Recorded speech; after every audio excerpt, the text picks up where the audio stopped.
আসসালামু আলাইকুম বন্ধুরা, আজকে আপনাদের এমন একটি ভিডিও দেখাবো যে দেখলে আপনারাও অবাক হয়ে যাবেন এবং ভয় পাবেন।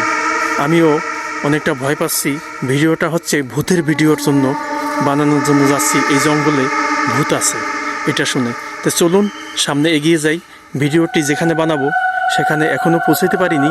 এখানে দেখুন জঙ্গলের মধ্যে অনেকগুলি ডোবা ডোবা আছে, খালের মতো পানি আছে। দেখুন বাঁশঝাড় আছে, যেখানে গাব গাছ আছে, যেখানে ভূত থাকে ছোটোবেলা শুনে আসছি। ঠিক ওরকম একটি নির্জন জঙ্গলে যাচ্ছি। তো যেতে থাকি, আপনারা সাথে থাকুন। পুরা এখানে কালকে আমি এই বোনের বাড়িতে বেড়াতে আসছি। তো ভাগনা বলল, মামা এখানে বিখ্যাত একটা পেঁয়াজু পাওয়া যায়, চলুন আপনাকে খেয়ে নিয়ে আসি। তো এই দেখুন এই রাস্তাটা যাচ্ছিলাম আমি, যখন এদিক থেকে আসতেছিলাম, এদিক থেকে আমার ঠিক ওই যে দেখুন বাঁশের ছোপটা, ওখানে যখন আসছি আমার মনে হলো কেউ একজন, এই যে দেখুন না পানির ইটা, মনে হলো পানির মধ্যে মনে হলো গোসল করলে যেমন ঝাঁপ দেয় ঠিক এরকম ঝাঁপ দিল। পরে কাছে এসে আমি অনেকবার তাকালাম যে আসলে পানির মধ্যে কে ঝাঁপ দিল। পরে এখানে আমি আসলে কিছু কাউকে দেখতে পেলাম না। তো তখন ভাইগনাকে যখন জিজ্ঞেস করলাম যে মামা আমি তো এরকম একটা দেখলাম, তো তুই কিছু দেখছিস কি না?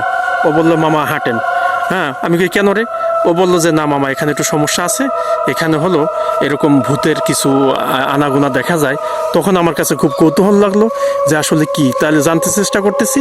এবং রাত্রে আমি আসলাম সত্যিকার অর্থে পেঁয়াজু খেয়ে, যে তাহলে ভূত দেখি, পেঁয়াজু খাইলে যেমন পেঁয়াজুর সঙ্গে ভাজা পোড়ার সঙ্গে ভূত থাকে ওটা দেখার জন্য। কিন্তু আসলে আমি ক্যামেরাটা রাত্রে ওরভাবে ভিডিও হচ্ছিল না, তাই ভিডিওটা করতে পারি নাই, তাই সকালে আসছি।